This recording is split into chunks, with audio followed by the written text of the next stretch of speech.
Not all pre-constructed decks are created equal. Some great, some terrible, and some are barely worth the cards that they have in them. So we're gonna put them on a tier list, and let's go ahead and clear the decks, and let's get into it. So before we get into the judging, first off, we're going to set the criteria for which we're going to judge them. First off, how competitive the deck is.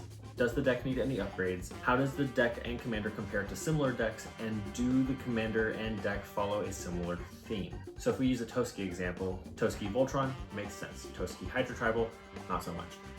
So now that's out of the way. Wyleth Soul of Steel. So this is draw a card for each aura and equipment attached to it. Already we're starting off not particularly great. This is probably like my least favorite color combination because it uses both of my least favorites. That's card draw in a Boros deck. We're already starting off strong. Yeah, F tier. Okay, up next, Sephirus of the Hidden Ways. Esper, that's not bad. Whenever one or more creatures are put into your graveyard from anywhere, venture into the dungeon. This ability triggers only once each turn. Not great. Whenever you complete a dungeon, return target creature card from your graveyard to the battlefield. I like that because you do have the Dimir colors. However, I'm not seeing a whole lot of white being represented here. Only once per turn. Now that does kind of change based off of like which dungeons you're using. We're gonna put this at a solid D tier actually. Just because I feel like it would be a better Dimir commander. Man, we're just having like all the terrible ones straight out the gate. Millicent, Restless Revenant. This spell costs 1 less to cast for each spirit you control. That's actually a good way to get away from commander attacks. So I'm assuming it's spirit travel. Flying, whenever Millicent, Restless Revenant, or another non-token spirit you control dies or deals combat damage to a player, create a 1/1 white spirit token with flying. That one's... Yeah, this one is definitely all spirit travel and counterspell, so there is at least some stalling to it. Yeah, honestly, like, there's a whole lot of card draw in here, but there's nothing for the commander saying that there is card draw. Now, as far as an Azorius, yeah, Azorius deck goes, it's not terrible as a commander, however, a 7 mana cost commander is not great. So we're actually gonna put that one over on F tier as well. Let's see if there's one that's not terrible. Kadena, Slinking Sorcerer. This is a morph deck. There's not a whole lot of upgrades that you can actually do to this one that makes it better, and I've played this one a lot. And I have never won with this deck, so that makes it terrible for competitives. However, it is fun. We're gonna put this at C tier. D tier? D tier. I've never won with the deck. Saheeli, the Gifted. It is a Planeswalker Servo artifact with blue-red. I was actually too hard on Boros. This color combination is my least favorite. And I love a commander that can only do one thing and doesn't attack, so F tier. Okay. Alright. Streffen, More Progenitor. I think that's how you pronounce it. Flying at the beginning of your end step, create a blood token for each player who lost life this turn. In Commander, that's pretty great. Whenever Strephon, whatever, attacks, you may sacrifice 2 blood tokens. If you do, you may put a vampire card from your hand onto the battlefield, tapped and attacking. It gains indestructible until end of turn. That's actually really solid, and I looked through this deck earlier. We're actually gonna put this on B tier.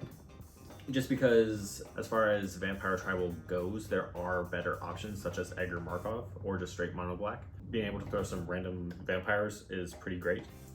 And there's a lot of upgrades that you can do, so that's actually not bad. So yeah, B tier. Captain Ripley Vance. Mono red, which isn't terrible. Whenever you cast your 3rd spell each turn, put a +1/+1 counter on Captain Ripley Vance. Then it deals damage equal to its power to any target. That's not terrible. Although, given that this came out during Modern Horizons 2, it's very limiting and honestly could be a lot better. And I was also flipping through this, and there's only 2 0-cost cards, and any sort of 0-cost upgrades would be extremely expensive. But it's not terrible, so we're going to put it on C tier. Yeah, that's where you belong. Okay. Galea, Kindler of Hope. Vigilance, you may look at the top card of your library anytime. You may cast aura and equipment spells from the top of your library. When you cast from the top of your library, when you cast an equipment spell this way, it gains when this equipment enters my field, attach it to a target creature. Okay. First off, it does have a white archetype. I have a feeling that this is supposed to be like a Voltron commander. However, it's 3 colors, and there's so many better Voltron commanders, and we're probably going to see that a lot. That's another reason why Boros over here. Yeah, that's another reason Boros over here got such a low rating. We're going to put this over on F tier as well. Felisa, Fang of Silverquill. Flying, Mentor, I like that one. Whenever a non-token creature you control dies, if it had counters on it, create X, tap 2, 1 white and black inkling creature tokens with flying, where X is the number of counters it had on it. While it is, what is white, black? I wouldn't go to white, black for a token deck. That's more of a green, black warehouse. However, I do know that there's a lot of, like, especially with the inkling tokens, and I believe this is from Strixhaven, but that's not terrible, and it is a lot of tokens, so we're gonna put it on C tier.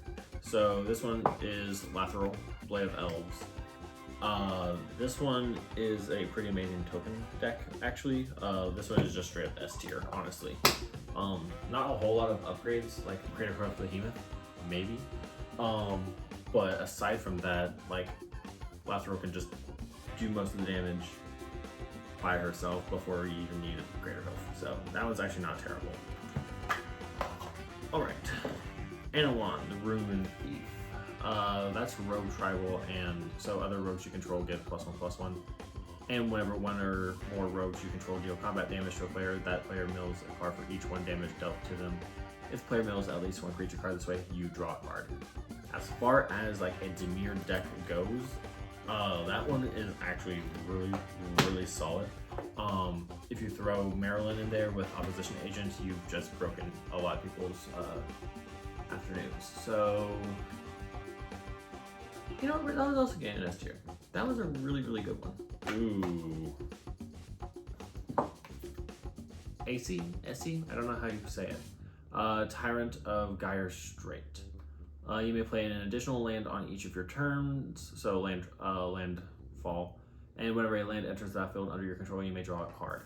I have a lot of, I have a friend who has a more competitive version of this deck. I think it's either this one or it might be Coma. It's a really rough/fast deck to go against. Is Scoot Swarm in here? We're gonna put you at, is this a B or an A? We're gonna put you at A. Solid A. Just because I know you could be better. Urza, Chief Artificer. This one is another Esper. Affinity for artifact creatures. Artifact creatures you control have Menace or Menace. At the beginning of your end step, create a 0/0 colors construct artifact creature token. Okay, this kind of puts me in mind of Atraxa slightly, just because of the end step ability. So it is still a 6 mana commander. However, I have won several games with this one. This one's going to get another A. Yeah, that's another A. Let's go. Let's see what we got here. Oh boy. Shisuro, the Shattered Blade. Legendary creature, Snake Samurai. Whenever an aura or equipment enters the battlefield under your control, create a 2/2 red spirit creature token with Menace. At the beginning of your end step, put a +1/+1 counter on each modified creature. It does have the green archetype, so there's a whole lot of tokens there. So the actual commander, I'm gonna put as not great, but I would just deconstruct this deck because it has like Whiptone, Hydra, a few other Hydras, Kranko, so commander deck, D. However, for just the cards, we're gonna put it at a B, just because there's a lot of good cards in there. Another Simic, Adrix, and Nev, twin casters. Ward 2, that's not bad.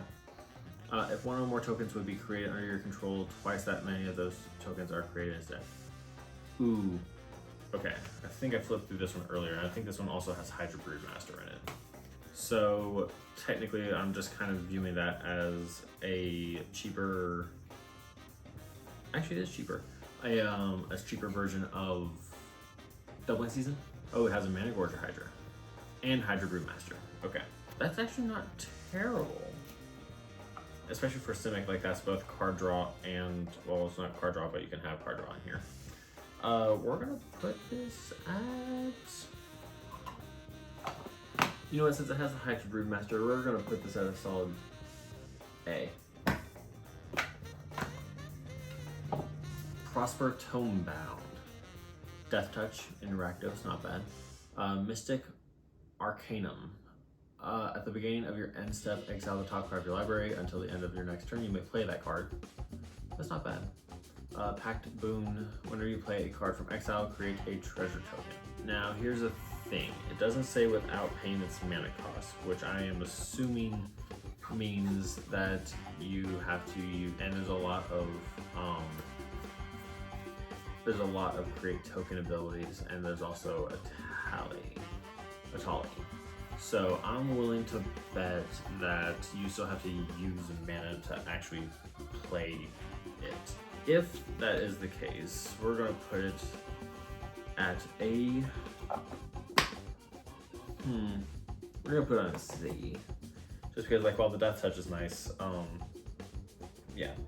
All right. Ooh, Golgari. Willow Dusk Essence Seer. 1 tap, not great. Choose another target creature. Put a +1/+1 counter on it, put a number of +1/+1 counters on it, equal to the amount of life you gained this turn or the amount of life you lost this turn, whichever is greater.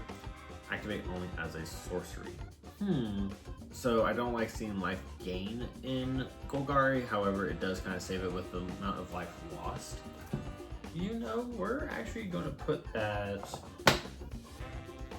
at a B, just because while it's not great straight out of the gate, I feel like you could have like a lot of upgrades to it that would make that really nice. It might be a C. We're gonna put it at a B for now, unless it gets pushed down / replaced. All right, another landfall one.